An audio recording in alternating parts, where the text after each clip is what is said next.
Hello, yes, the wait is finally over, it's here. The Weir Tyne derby is on Saturday, the nerves are kicking in, the excitement's building, really can't wait for the weekend now. The only thing that matters for both sets of fans is Saturday's game. It doesn't really matter about the playoffs, the league, Champions League, all this sort of stuff. This is the big one. This is the only thing that matters in this coming week. Is it the best time to be playing them with the form they're in? Well, we'll have a look. We'll touch on that as we go through the video. But let's have a look in detail at Newcastle and see where they are. So they're managed by Eddie Howe, as we know. Done a fantastic job with them. Took over in November 2021. He's managed 103 games. He's won 49, drew 25, lost 29. A win percentage of 47.57%. Overachieved massively with them, I think. Overall, and his managerial record, he's managed 648 games, 277 wins, 139 draws, 232 defeats, an overall win percentage of 42.75%. We know he made his name with Bournemouth. He then had a spell with Burnley where it didn't quite work out. He went back to Bournemouth, and then this has got him the job at Newcastle. He's touted to be probably the next England manager. To be fair to him, since Stavely came in the Saudi Arabia, they've spent the money, they've spent it wisely, and they're overachieving in my eyes. They're doing a fantastic in the Premier League, which is said through gritted teeth, but you have to see it. If we look at the two squads, our team against Preston at the weekend was worth £7.5 million. Their squad, or their team, against Newcastle on Monday night, when they lost 4-2 by the way, was worth a staggering 259 million quid. So in recent years, you can see the way that the two clubs have gone. We've had a massive decline down in the League One. They've come back up. They got relegated, come back in the Premier League. They've since been took over. Now they've got this squad worth 200 million. That team. This is on transfer market. It's just a rough guide, but you can see the two squads. Newcastle's squad value is worth 640 million euros, which is about 552 million quid. Our squad is worth 80 million euros, which is 69 million. So, the difference in squads is massive. But we all know in derby games, all that sort of stuff goes out the window. There's passion, the pride, the atmosphere. It's a one-off game. It's an FA Cup game, so anything can happen. But on paper, there's a massive gulf between the two clubs. Top players for them this season, well, Kieran Trippier has been their top performer with a rating of 7.48. Then you've got Bruno Guimaraes, 7.37, Anthony Gordon, 7.36. I mean, them three players alone, how much did they spend on them? Goals this season, well, Isak has got 9, Callum Wilson's got 7, Anthony Gordon's got 6. Assists as well, Trippier's got 7 from right back, Anthony Gordon's got 5, Jacob Murphy's got 3. Now they've got other players, besides that who can hurt you, but they've also got a massive injury list at the minute. So if you look at this, these are the players that they have out at the moment. So Tonali, we know he's out for this betting scandal, which I think that was stitched up by Milan, by the way. They must have known about that before they sent them. Nick Pope, Matt Targett, Jacob Murphy, Harvey Barnes, Callum Wilson, Joseph Willock, Elliot Anderson, Kieran Trippier, Javier Manquillo, they're all out. Trippier, I've heard, could possibly be back for the weekend, but he's a very major doubt.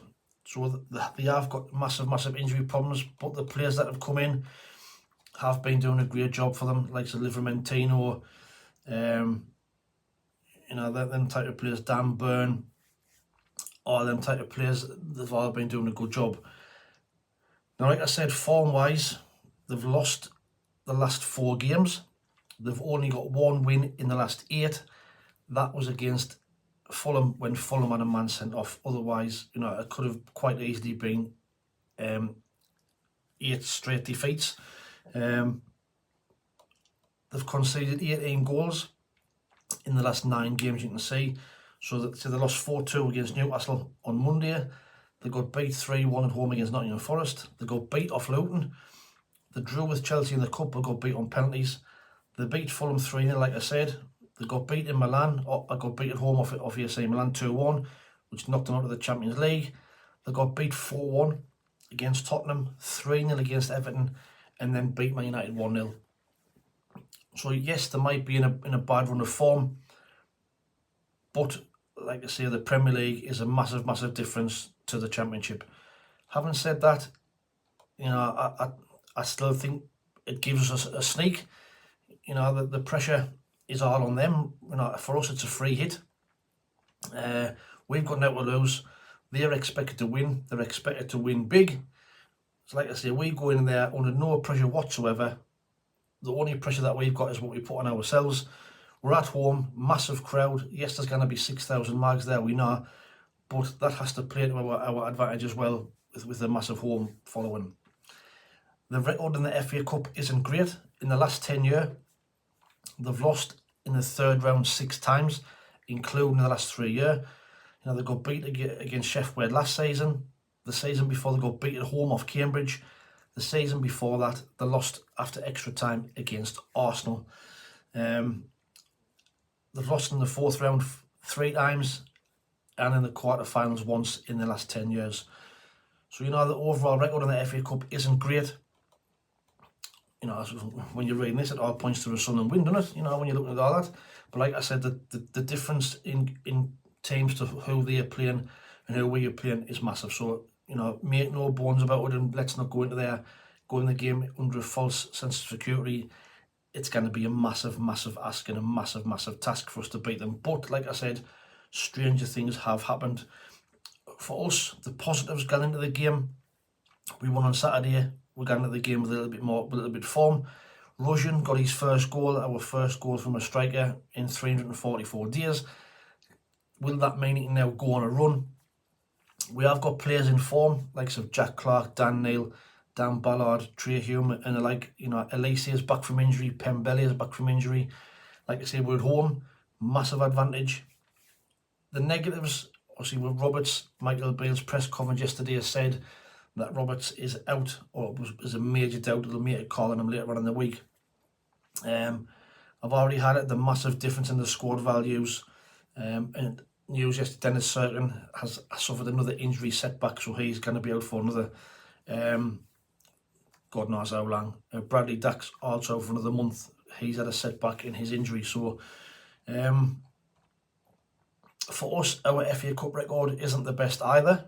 In the last 10 years, we've lost in the first round 3 times, lost in the second round once, third round 3 times, in the 4th round once, 5th round once, in the 6th round once. So, you know, our record's not great, but last year we did put in a great performance. We got a 1-1 draw against Fulham, which was the game, you know, where Ross Stewart did his Achilles, but Jack Clark scored down there. We got a 1-1 draw. We did get beat in the replay 3-2, but they're a Premier League team.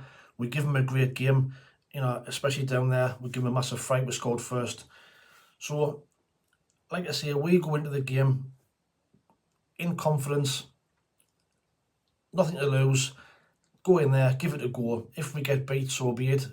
If we win, what an absolutely fantastic achievement. And it'll be absolutely lifting. Now the place will be buzzing. The city will be buzzing if we manage to sneak a win or even get a draw and go back to their place. So, team selection wise for Saturday, then, based on what we know about injuries and what have you, Michael Dodds, when he came in, when he was took in caretaker charge, when we played Leeds on paper were the strongest side. They had a massive attacking threat. They were expected to come up here and batter us. Dodds went to a back 3, nullified their threat, and we got the win. Now for me on Saturday, I would do a similar type of thing. I would switch to a back 5 or a back 3, whatever you like, and try and nullify their threat. The likes of Gordon, etc. Almiron if he's playing, Pierce, the like of running behind you. So maybe I would drop into a back 3 with wing backs. So this is the team I would pick. I'd have Patterson in goal. I'd have a back three of Luke O'Neill and Dan Ballard and Jensen Seelt. I'd have Trey Hume as right wing back. JAZZY'S as left wing back. We know he's great in that position. He's got pace. On Saturday he came back on the side. You would see, you know, fitness wasn't there, but considering he had that long out, I thought he did really well. And he lasted 60-70 minutes, didn't he? So he'd be my left wing back. Two midfield players of Pierre Ekwar and Dan Neil. Ekwar against Preston looked like he was getting back to his best. Dan Neil, we know, has been fantastic this season. The front three, I'd have Pritchard on the right, like similar to where he played against Preston, cutting in from the right hand side. If Dan Burns playing left back, he could cause him no end of trouble. Jack Clark on the left. Now Jack Clark against Livermentino is going to be a great battle, because that young kid for them has been playing really well at right back, but Jack Clark equally is in form, and it'll be a guide of how he's going to do against Premier League opposition. And then Nazari rushing up front, fresh from his first goal against Preston at the weekend. Get him in, keep him in the side. Let's see if he can get a goal. If he can get a goal against the Mags, well, he'd be a hero. You know, that's the team I would pick out. 5-3-2. Patterson, Luke O'Neill, Dan Ballard, Jensen Seelt, Trey Hume, JAZZY'S, Ekwar, Neil, Pritchard, Clark, and Russian. Let me know what your thoughts are in the comments below about that side. You know, what would your team be? Would you keep it at a 4-4-2 or a 4-3-2-1? You know, what would your formation be to nullify their threat? Or should we go into the game and let them worry about us? So score predictions, well, like I said, it's going to be a tough game, but I think we might be able to sneak a 1-1 draw, take them to a replay at their place and then see what happens. But if we can get a 1-1 draw, that's a positive for us. It's a massive result for us. I'm hoping we can sneak it, but like I said, it's going to be a massively difficult game. But get your score predictions in the comments below. This will count towards the shirt competition at the end of the season. 2 people got the correct score against Preston, so well done to Peter Smith and David Williams. This is the current leaderboard, with David Williams on 27 points leading the way, Kip Vader on 26, Kenneth Allen 21, David Maynell 16, Alex Dixon 13, Brian Greener, Christopher Mr Jones, David Edwards and John T on 10, Peter Smith 9, Yorkshire Macam on 7, and the Bristolian Macam on 6, along with Percy Thrower. So that's it for the match preview. Like I say, the nerves are kicking in, the excitement's building. It's going to be a massive occasion. It's live on ITV. Can we do it? Why not? You know, why not? But let's just hope there's going to be no trouble. I have heard little bits on TikTok that apparently there's a few mags got tickets for the home end. Let's hope it's not true. Let's hope they wangle out before they get into the ground and start causing trouble. The police have put a message out for to say there'll be a zero tolerance. Anybody that decides to want to cause trouble will be given a ban and order. It's not worth it. You know, again there, enjoy the game. It is what it is. And go home. You know, let's all be safe and let's all have a great day out. But let us know what your thoughts are in the comments below. If you haven't seen it yet, I've recorded a video with a good friend of mine, Shelley Crawford, who's a Newcastle fan, kind of giving us an insight of what the derby means to them and how their Newcastle fans are feeling. So the link's up here if you want to watch that. But please like, share and subscribe to the channel. It'll be greatly appreciated. We're trying to get to 3,000 by the end of this year. We've already got 2,800 and odd, so we're doing really well. So thank you for that. But like I say, just enjoy the game. Let's see if we can go and cause an upset. Have a great day out. If you see us at the match, you know, give us a thumbs up and, you know, come and say hi if you like. It'll be a great occasion. But until the next one, hopefully the match review video where I'll have lost my voice and we'll have gotten a great win. But until the next one, thanks for watching. Take it easy, stay safe, and we'll speak soon. How are the lads?